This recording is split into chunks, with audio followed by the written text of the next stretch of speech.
go to standing poses. One. Builds heat. Builds heat, right? Builds heat, and one of the main reasons we do standing poses is that people are weak. I mean, we're trying to develop vigor in the body, right? And it's fascinating how you don't forget how weak people can be. So the standing poses build vigor and they build heat, and they heat up the main muscles, right? So the standing poses, of course, include lateral poses, flexion extension poses, rotation poses, and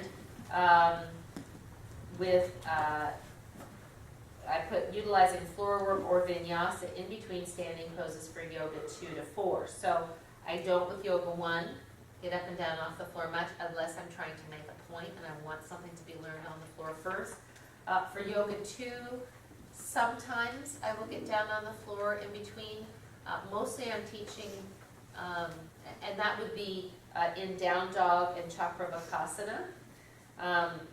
In yoga 2, because we're teaching more single unit poses, even if it's, especially switching between sides, like I might do, with yoga 2, I might do warrior 2, side angle pose, triangle pose, but then we'll come out, we'll step around to the front, we'll step into our preparation for crescent pose or for revolve tie lunge, because we're not as much turning. In yoga 2, the biggest turn they make is to spider or to downward facing dog, right?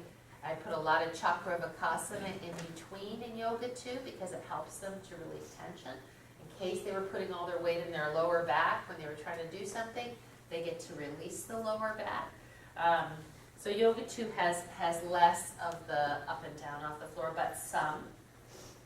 And because in yoga 2 we're trying to start bearing weight on the arms, plank, depending on the group.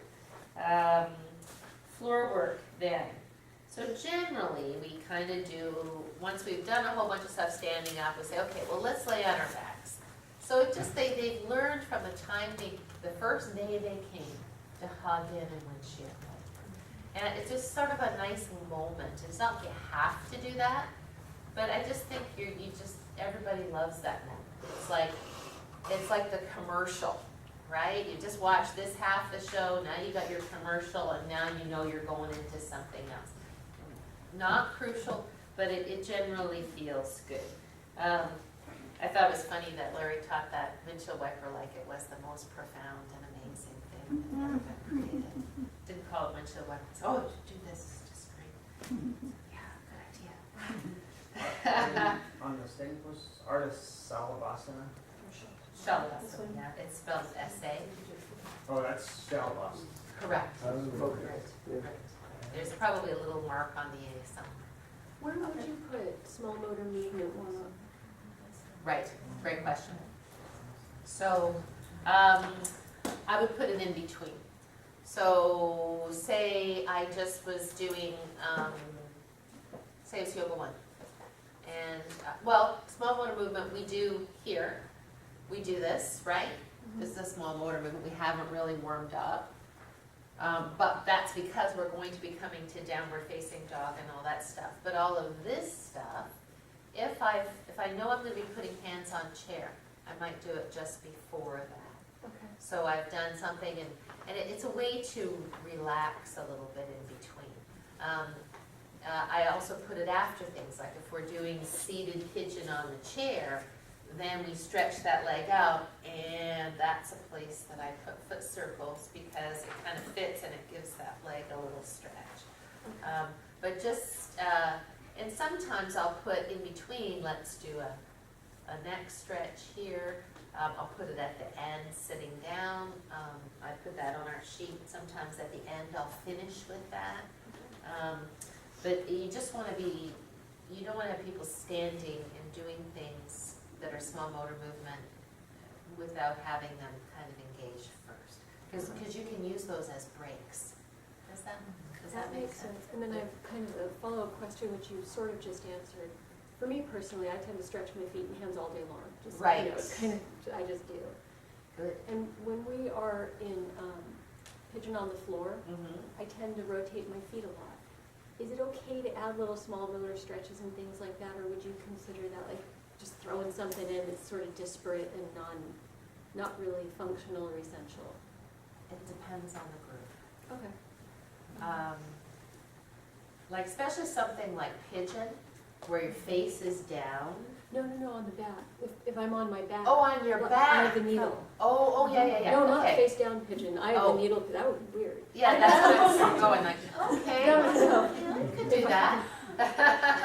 Yeah, like here, Yeah, you could. okay, You could. Again, if it didn't take away from what they're doing, okay. you know, because if you're just teaching somebody that and it's brand new, that takes their attention away from the main action, you know. If you're just saying, it's all of these folks, and you're saying you're here, you go, hey, while you're here, start their feet a little bit, you know. Hey, what a great opportunity to move those toes around, you know. That would be good. So where you get to the floor becomes where things get a little bit, you know, loosey-goosey in terms of what you can do. Because you certainly won't have time to do all of these every single time. But say you've done your hug and circle windshield wiper. If you are going to do abdominals, you might put them here. And if you are going to do abdominals, you might put the front body stretching afterwards, right? So in other words, you wouldn't do a whole bunch of back bends and then do abdominals. You would do the abdominals, the back bends after, because you've just been contracting. So you'd want to open that up. Does that make sense? Now, if you're going to do inversions, you might not do a whole bunch of abdominals first, if you're really going to teach inversions, because the person will be too fatigued to sustain the inversion. So you might do a few just to really talk about that connection. Audrey, Yeah. the first year we were members here, I don't remember ever any class using the term abdominals. It seems something more recent in this past year, but I mean, at first we did things that were some things that were abdominally oriented, of course, but that term wasn't really ever used in the classes I was in. Now maybe that's because it was a level 1 or a level 2, and so they weren't called that. So I was just trying to understand, is that something that's always been the case? Are there abdominal yoga poses, or is it something that's new? Is it something that's only in certain levels you discuss? Such a good question. No, there is no mention of abs in the Pradipika. There's a lot of mention of breathing. So you're right. When you take Yoga 1, we talk about breathing. And the first thing you do is you learn to make the sound. And the second thing you do is you learn to apply the sound with the movement. And then we're happy if they're just breathing and moving sort of in coordination with one another. But by the time people have left Yoga 1 and moved to Yoga 2, I hope they have heard about the path of the breath, which is using Mula Bandha, using the pelvic floor, using the lower belly, then using the transverse abdominis to take a full and complete yoga breath. Would you say you've heard that? Yes. Okay, cool. So that's abs, that's abdominals, right? And if you did that on the floor and you did it laying down and maybe that's all you did, then I know that in Yoga 1, I still teach some abdominal strengtheners that are very simple. Like once I know that they know, especially the people who I know are going to be in Yoga 1 long term, who are not going to be coming to Yoga 2, they would probably learn to use the core muscles here, and then they might learn this reach, yeah? Although yesterday I liked one of the good things that Larry did. He just had people drawing the belly down to the spine as you touch the foot like this. Inhale, exhale, and I kind of liked that a lot because it was so simple, but it does do the job. So I agree that, you know, that was fun too. It was validating what Larry said, because Larry Payne has been teaching, like he used to have the other yoga studio than mine in Marina Del Rey 150 years ago. And he said, you never used to hear about core. You know, just since those Pilates people came around, everybody's talking about core. Core is your torso, period. You know, everything here, anything else, you're not your arms and your legs is your core, right? Which is true, so that was nice. But because people, when they practice, in my opinion, don't often use the belly. Didn't I stop? Were you in a class that I stopped dead the other day, I went to core practice, because I'm watching people do their swivels, and the belly is like this, and everyone's just going like this, right? So the whole class became about paying attention to the breathing and feeling that you were moving from here, not just kind of moving shapes around, you know. Then we start doing more specific core strengthening, because it helps to draw attention here, yeah. You're right, when I studied yoga 150 years ago, we never did any ab exercises ever, not one.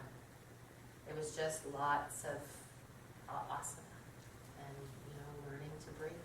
So, but we did pranayama, so same thing. Does that make sense? Side boats, man. Side boats do, yeah. I mean, there has always been side boat, but it wasn't, you know, that's more of the Pilates influence, you know, people like it. So, well, I think it's all right. But I, you know, have been plenty strong in my life, never did a side boat. You know, but I could balance on my hands in strange ways, unless I had a decent core, you know, I don't know. So, it's all, you know, here and there. But I think people like it, and it's okay.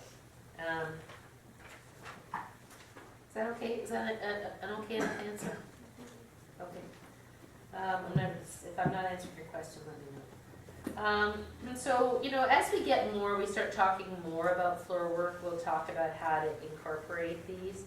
But that's always been the traditional thing is you lay down, you do back bends, you do inversions, you do twists, you do shavasana. Kind of like that's how it goes. But I've never been one that really believes that has to happen. It just has to be that everything that you've worked has somehow been released before you say goodbye. And sometimes I don't always do that because I blow it. So, I mean with Yoga 4, not with Yoga 2, usually. Sometimes I'm so busy in a Yoga 4 class teaching things that I just get to the end and I've warmed them up so well and gone through all the component parts. We do the culminating pose and I go, okay, we're done. Go home. And that's not always the best either. Let's see, so ending seated position. You always want to end. You don't finish a class like Shavasana, go home. You know, even if it's you get up and you do, and everybody's waiting outside and you know you've run long, you could even just do one Om and 3 Shantis, you know, but you gotta do something.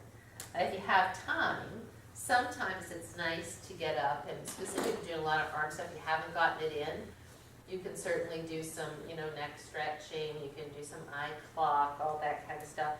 Nadi Shodanam is a really nice thing to do. We'll go over all the breathing at some point here. What is that? Alternate nostril breathing. Oh. Yeah. And then, you know, you can finish in a way that feels good for you. I don't like to have pranayama at the end. I mean, unless it's alternate nostril breathing, but to finish, we should let go of the Ujjayi breath, we should let go of the Nadi Shodanam, any kind of pranayama, and just let the attention find the breath. Right? Just let yourself not do anything. Sometimes if it's morning, we'll do like plant a seed of intention for your day. In the evening, some kind of gratitude, that's always nice. But there has to be some time where you're not doing something. You know, you're just there. Yes? Does that kind of all make sense? Mm-hmm. So the idea would be that you kind of, now we've discussed this, you kind of start thinking about this as you're in class. Oh yeah, I saw how that finally got back. Wow, I didn't think there was going to be a counter pose, but she pulled it through and found something, you know, it was nice. Or, you know, just starting to notice those concepts as we do this. So let's take a break and then we'll start on Vrksasana and Backbends. Yeah? Holidays. And then let's share with a partner when you get back or with your study buddy one pose that looks dreadful to you and why, and one pose that looks good to you and why. If you can find a good one in the magazine, that will be an accomplishment. Can we borrow your yoga? There's millions of magazines Okay, back great. there, yeah. So what's the intention of these tree poses? To self-close. Thank you. What'd you say? To sell clothes. To sell books, okay. To sell clothes. So close. Right, Oh, because clothes. it's an ad for clothing, because Oh, to that's sell. now what Oh. this has been. Exactly. So obviously it has no integrity in terms of anything. Well, what you could say, if you were doing this as a partner pose, you could say, well, they're building trust. Because if he moves, she's down, right? But isn't he fairly well positioned versus her? 'Cause No. she's leaning on him, but They're at least both his. leaning. both. Are they both leaning? Yeah. So if you had a tree growing like that in your yard, you would say that it hadn't grown very straight, right? Maybe because it's reaching for the sun, or, part of it's in shade, part of it's in sun, you planted it in, I don't know, whatever. So the technicality of tree pose is it's supposed to be straight, right? Just like mountain pose is supposed to be upright, everything balanced, yeah? There are a lot of good examples in this particular ad. Knee. The knee. Are they superheroes about the? Right. Yeah, that's, Right. that's a lot. Again, it's like they tried to create some kind of balance thing for the picture. Okay, which is why her arms are up. So the problem with her arms in that pose is that what do they do to her side waist? Shorten it. They shorten it, right? They're sitting on the shoulder blades. And if you're doing tree pose, you want your arms, if it's a full tree pose, to be fully up so that they can lift the ribs out of the waist and create more lift, create more length in the back, right? Because ultimately, yoga is all about the spine. So as much as we can, we want to create as much space in our spine as we can, right? And she's not as horrible as she could be here. You could see a lot worse. If she had that knee pulled back, she'd be even worse. It's not great, but it's not perfect. And the reason I say that it's not great is that it's very rare that you can find a great tree pose. Tree pose is usually badly done, and it doesn't serve the purpose, which is, what is the purpose of standing on one foot? Strength. Strengthen one leg, right? Core. Otherwise you'd be standing on two. Core support. Kind of, Balance, right? And balance involves, if it's good balance, it involves a balanced body, not a series of counterbalances. Does that make sense? Like, I can do all kinds of things and find balance, but am I compromising parts of my body to achieve that balance, right? So I want to talk about how I like to use tree pose and why, and then we'll progress it and we'll see how that looks and feels. As you know, I hardly ever teach tree pose because just to stand there on one leg like that and do it in a way that's all a series of compromises, to me doesn't really make any sense at all. But there's one way to teach tree pose that is excellent, and I think you should do it in every single level at some point. So, can we do it? We're not going to shoot you in the back or anything, don't worry. And I'd like you to put your foot at your inner thigh and put your arms up and find tree pose, right? And we're going to look at you from behind, yeah? So half of us will come right up here along this line. Don't worry, we're going to switch. And the other half of us will be the watchers. It's like voyeur yoga. So this without too much detail, right? All right. Let's go ahead and do it. Well, yeah, can we all use the same leg? Let's all use the right leg. You bend the right leg, just because that's where this side of the group started. Can you come over here, please? Everybody walk with me. We're like a little committee. Let's start here. My feet are too slippery today. Maybe this would be better if we do like this, actually. Change my mind. Everybody except Miranda, come here. You just happen to be the one I started with. Good. Okay, so if Don't take my 20 minutes now. would you say that the left side of her body looks like mountain pose? Yes. I'm looking at her tush and it's just slightly off. But Can you see that her thigh is going like this? is it? Right? Would you say that the right side of her hip looks like mountain pose? No. You can. The nice thing, you don't mind that we see your bare back. Can you see that her right hip is really higher than her left? Yeah. So she's hitching this hip up to be able to get that leg there. Now come look from this, stay there if you don't mind. Come look from this side. Good job, Miranda, good job. You're young, you can hang. Look at the, can you come over, Jeff? Oh, go ahead. Look at the angle, you have to come over here, Darcy. I'm There you go. Look at the angle of her thigh bone compared to her shin. Does that look like mountain pose? No. How is she achieving that? lost. She's achieving it with her shoulders. Her shoulders are keeping her, if she put those arms, go ahead, put your arms down, right? It's harder to balance even because she's not pulling herself back with her shoulders, right? And so what this does is it stands her thigh bone at the front of her hip socket and her torso has to work to do it. Do you mind showing us your belly? Yeah. I mean, no, I don't mind. Yeah, I mind. So her belly is not engaged, right? Because she can't, because of the position. All right, thanks. What a disaster. So subsequently has an opportunity. But the truth is, this pose is very hard to do well, to do in a balanced way.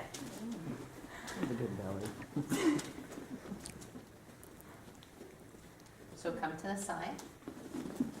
Look at the lines on her pants. Can you see the direction the lines are going? Yeah? Now come to this side and see the rotation that's happening. Can you see the whole body rotating this way? Yeah? So it's as though she were standing sort of like this. Yeah? Now look at the disparate between the front ribs and the back ribs. You can see it in her shirt. Yeah? Thank you so much. Okay. So What did I do? Perfect.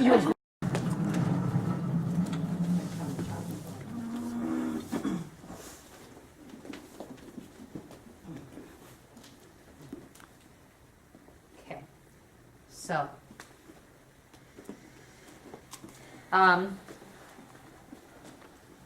you can see that her right hip is higher than her left, right? And you can see that her whole body weight is going into her left hip, yeah? If you stand on one foot, your body is for sure going to come slightly to the side of the foot. It's impossible for it not to, right? So what this pose does is it shoves you over to this side, which can be okay. I would say, let's look from the side. I would say because of Sissy's particular body, this one has the most potential here compared to the other two that we saw. But what I don't see is any help of the arms. The arms are basically decorative. Can you put your arms up like that again? It just makes me think of Steve Martin doing the Egyptian. Right? Because they're not doing anything. They're just there, right? So let's just for fun, you can go the other side if you prefer. And usually the two sides are different. Oh, now she's got rotation. Do you see the rotation? Yeah.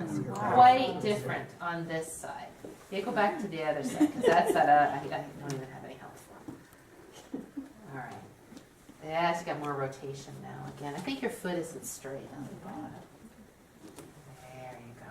So if she were going to do this pose, and say we were doing this, and it's not terrible. This could come down a bit, so pull these down, lean forward more.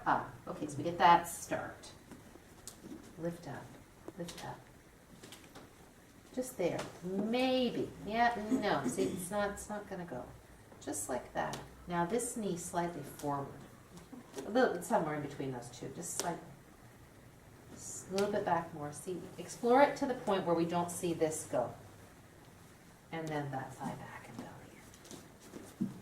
Getting better. It's getting straighter. Yeah. Yeah? Yeah. So this a little bit more forward toward the wall. The more you go out to the side, the more it starts to torque the standing leg. Whoop, now you can see her shirt. She's starting to sit back into that again, right? It's very hard, this pose. Especially a whole last squat. In a pure, Absolutely. in a pure tree pose, are your hands supposed to be touching or straight up? In the classical tree pose, they're touching. I see. And then But- then the leg is straight out to the side, right? We have to adjust, but is the technical one like a 90-degree here? I think Iyengar has his there. Okay. Yeah, the rest of us will just say that looks really good. Have a good time. Right. Okay. Right. Okay. So that's enough of that. Now, But people that do that classically can have it all the way out and still have their hips and not rotate it. Because of I the would say flexibility. there are people who can do that. Okay, but we're not done. I don't know. I'm not. Okay, I'm not super flexible. Let's take a look and see. I don't know, because I don't do this pose very often.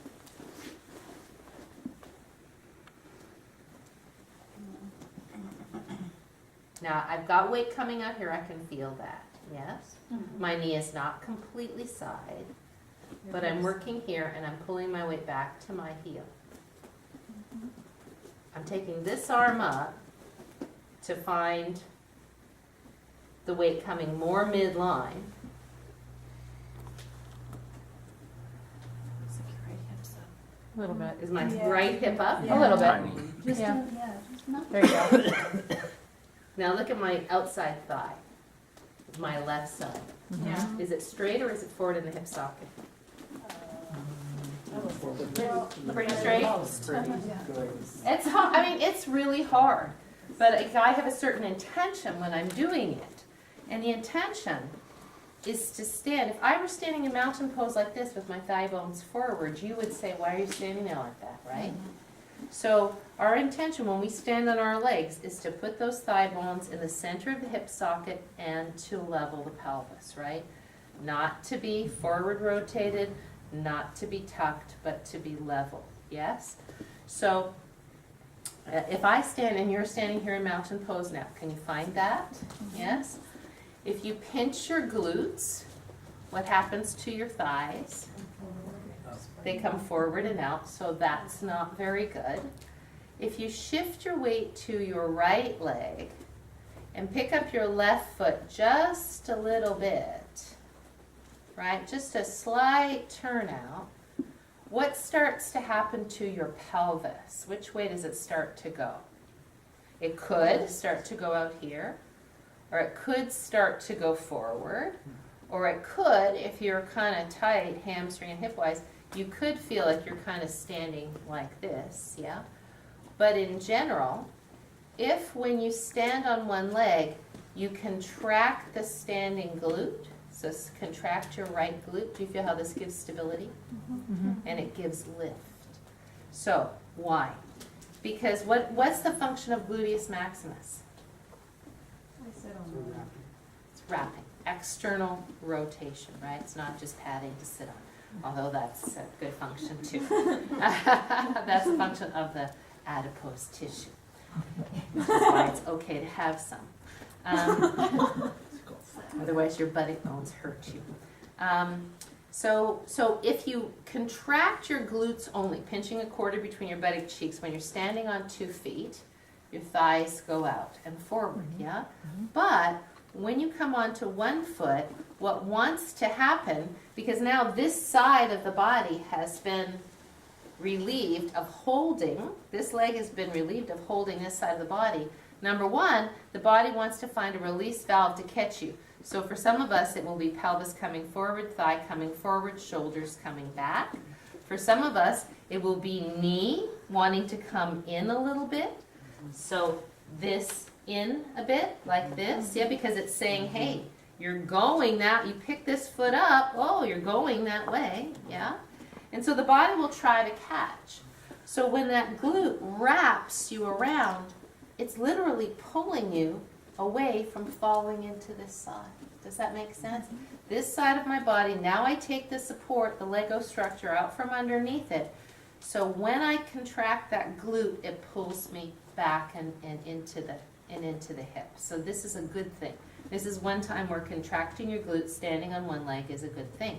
So I like, because a lot of people are kind of weak in the hips, I like to stand on one leg and pull and find this position of the thigh bone.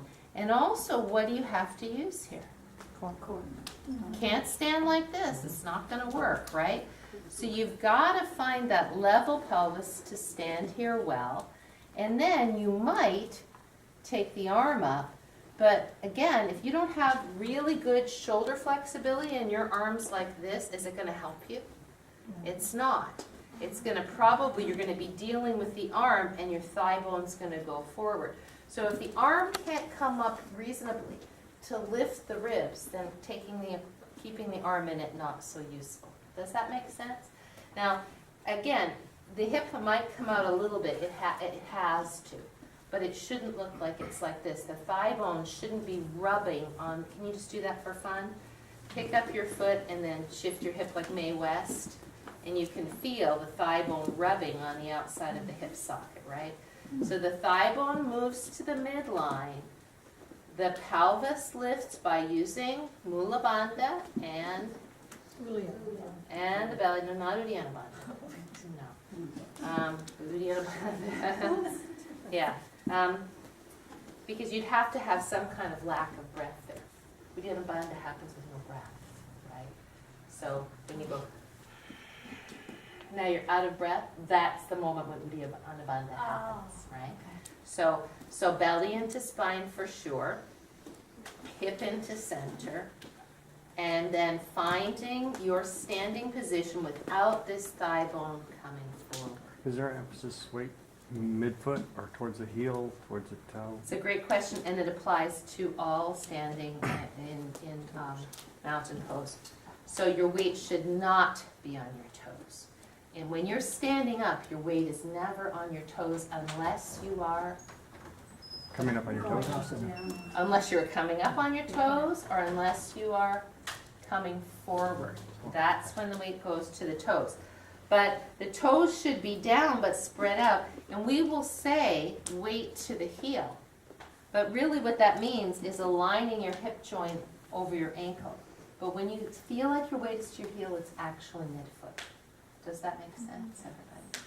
Yeah? So you'll hear me say that in class all the time. I'll say, bring your thigh bones back over your heels. Remember that your weight isn't actually in your heels, your weight is midfoot. You know? Just so they don't say, oh, my weight's in my heels, and do this, you know? So what I'd like you to do is do this exact thing. One foot, the other foot turned out just a little bit. Contract your glute. Find that. If you want, you can put your arm up. And you're going to work with a partner. And the partner's going to look and see. Do you have rotation going on? Because this should be 100. If I'm standing here and I'm rotating, you're going to notice it, right? If you crank this leg out too far, it turns you into rotation. And then you're doing this, right? So now you've got rotation going this way in one part and rotation this way here. So it's not functional. So this just little, I find a little bit of turnout here easier to manage than this because the leg's kind of limp here. This is a little nicer support. I will also have beginners just put one toe down because they can't, they're so wiggly on the balance that they can't find this. Do you know what I mean? Mm-hmm. So can you do that with a partner and look and see, is the line on the seam of their pants straight? Are they getting rotation? Do they have a level pelvis or is one hip higher? Let's do that. Can we do that? Standing there like this a lot. You know, I just stand there like this and I play with them. If I'm in the bank, I put my toe down and I stand like this and I play with it. Because I know that this is one of the best ways. Darcy asked me the other night to do hip strengthening. And this is one of the best ways to strengthen your hip. And a lot of you were lifting your ribs up just because we feel like standing up straight is this. This is not straight, this is a back bend. Right? So, and as soon as this lifts, what does it do to this? It throws this forward, right? So if I take this down, then this can come back. Look at it from the side. Yeah, really be looking at me right now because if I'm demonstrating, I'm doing it for you. So if I'm standing here and I lift up, you see the thigh come forward, correct? Now watch, I'm not going to really do much except for pull this down. I can't but pull this back when this comes down. And then I can engage. As soon as this is forward, if I engage like this, it pushes me too much forward. So if this is forward, this gets slack because then I feel like I'm going too much forward. It's only when this is straight that this feels comfortable engaging. Does that make sense? And when you engage this and you're straight, this will engage too. The quads will engage too, right? If you're here, your quads are essentially slack and what's catching you is tibialis anterior. Yeah, does that make sense?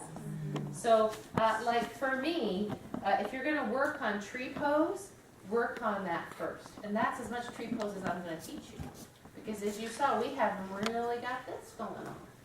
So if you're having a hard time with it, what do you think your students are doing? This is plenty of work. It's core work, it's hip strengthening. If you wanna do this, do this.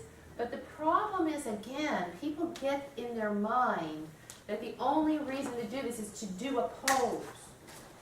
And then they do all kinds of things to approximate this outer shape of a pose, and they're virtually doing nothing. They're not strengthening the parts that need to be strengthened. They're going to what's already strong and what's already weak. And so I would rather not do it at all, to be honest. I mean, if you're with a bunch of little kids and you say, let's be trees, that's different. You know, then we're being creative, we're getting some exercise, all that stuff. But my suggestion in your class is to think about talking about this as hip strength. Every time I teach this, people are like, wow, I can't believe how hard this is. Yeah? So let's stand up for a sec. Let's take 2 blocks and 2 end. Christy, if you have anything to say, jump in.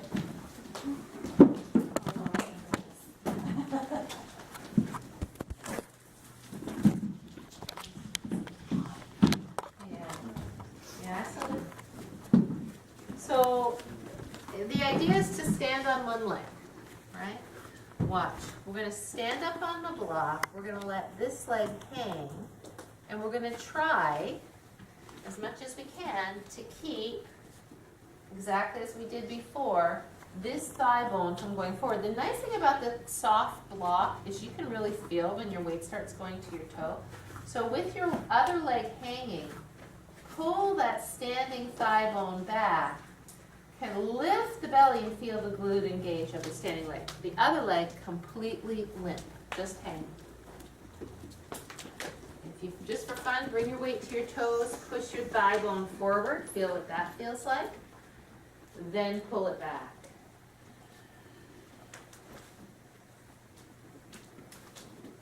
Stretch out your toes so they're not gripping, but they're on the block. And this is really learning to stand up straight. Yeah, look straight ahead, arms down. There you go. You could take your, whichever leg you're standing on, you could take that arm up if you like. What does this do? Pushes you more to the midline and lengthens the side waist. Yeah? Do you notice how you start to hold your breath now? So don't forget to breathe. All right, let's switch to the other side just to balance it out. Was that difficult? Yes. It's a great strengthener. It's great for bone building, great for hip strength building, yeah.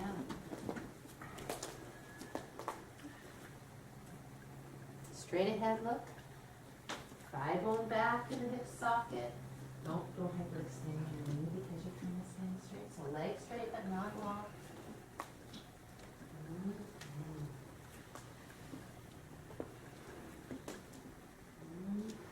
Could you pick up your toes if you wanted to? So that's nice, Barry. Yeah, there you go. That looks nice and straight. Good. What's supposed to be happening with your right leg? Your standing leg, Your thighs, your quads are engaged, you probably feel your thigh engage. and then you gotta soften your knee or keep it stiff. Straight but not locked, right? So locked would be pushed back. Locked is when you go. All right, are we good with that? Oh, yeah. So those, you can circle your hips a little bit, move the thighs around now. So Where exactly are we strengthening which muscle in the hip? in that one, gluteus maximus, and because you're coming to the midline, gluteus medius. Oh, I felt that. So both, side Okay. hip and gluteus maximus. What about, is this my iliacus? Right Yes. here? When Michelle taught tree pose 100 years ago, she said, you know, do all this and then put your hands here. Yes, So try to keep this, the integrity of this when you go into this. right. And I keep feeling something engaged, I don't know what it is. So you feel this, wasn't that the question you had, Darcy? Isn't that what you said, what's engaging? No, well, kind of, but Yeah, yeah, it was a it's- different place. It's your transverse abdominis. Yeah. What you will feel engaged here is your transverse abdominis. I feel that, but I feel something here. It's stretching. Oh, It's stretching, Okay. right? Because when does the hip contract? Hip flexor is in hip flexion, right? So engaging means contracting, right? But this, as you lift up out of this contracts, this is a beautiful engagement. Now, is there some engagement of the rectus femoris here? Absolutely, yes, as you stand here. Because you should know this muscle anyway. Let's take a look in your key poses book. No, not key poses, key muscles book. On page,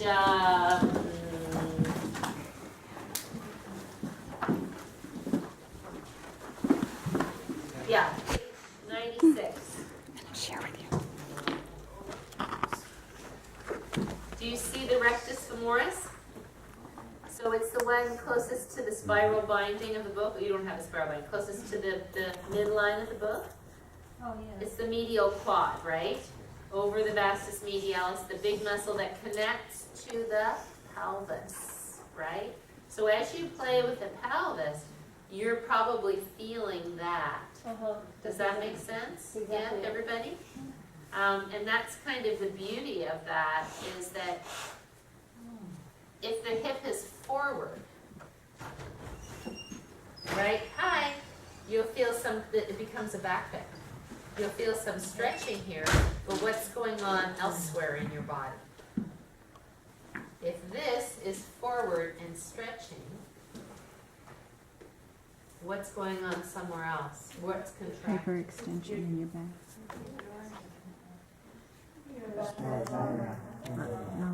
Right? Right? So by doing this, we're looking to balance the entire body. So for me, those two poses, and Michelle was correct, and especially if she didn't have the leg up. The reason I don't do this is it's just very few people can do that. This is the same thing, yeah? But, so keeping this soft, so like the quick version would be that, you know? But I think teaching too much quick version of that just develops bad habits. Like I look at that, what we just did, as a really teaching moment, something where you're really gonna spend time on it. Because there's a lot of other things you can do to strengthen hips without doing that and putting the weight all in the wrong place. Does that make sense? Yeah? Well, and Suzanne and I were saying we had no idea when we were doing that pose in the past, Mm-hmm. because you look around and look, turns out everybody's pretty much doing it wrong. Yeah. So, I know. If I go to a class and somebody's doing tree pose and I look around and every single person's doing it wrong, well, what's the point? Like if you're gonna stop and teach it and explain it, then fine. But you're just, well, I've said it 15 times, you're doing the wrong thing. All right, strengthening the wrong muscles. You're strengthening muscles that are already strong. All right, so let's now start talking about back benders.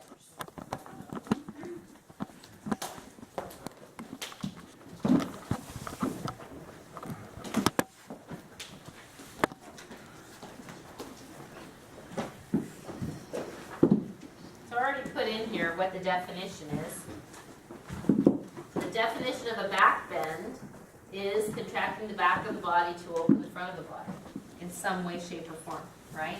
There's lots of front of the body, there's lots of back of the body. In yoga terminology, it's opening the east. The front of the body is the east, the back of the body is west. So the front of the body is called purva, P-U-R-V-A, that's the east. The back of the body is paschima, that's the west. So you take a pose like Purvatanasana, pretty clear. It's opening the front of the body, opening the east.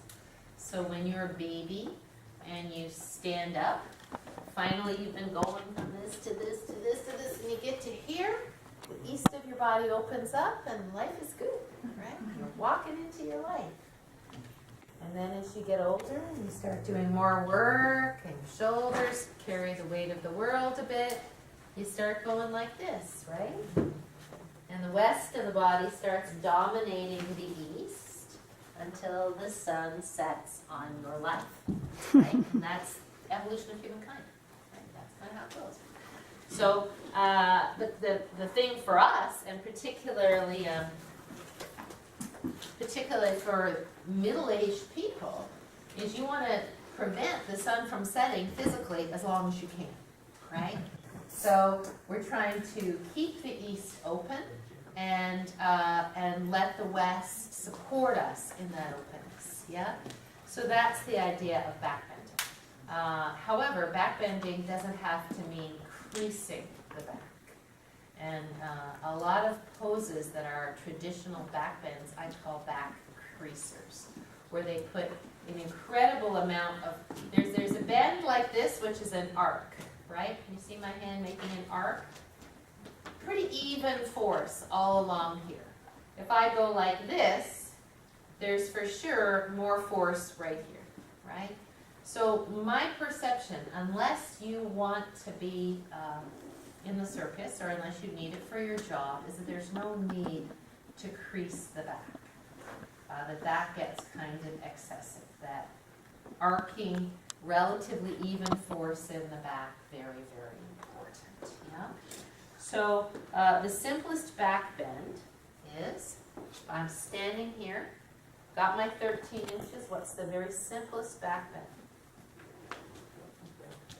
Could be arms up, but doesn't have to be.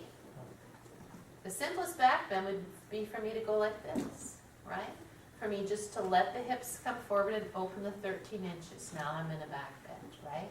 And Christy and I both commented, because Larry suggested, he goes, well, you take your arms up, it's a back bend. You take a deep breath, it's a back bend.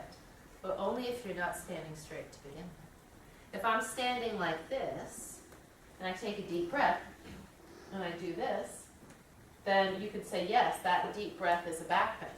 But I can take a deep breath without lifting these up and without opening the 13 inches, because I can breathe diaphragmatically, right? I don't have to do this.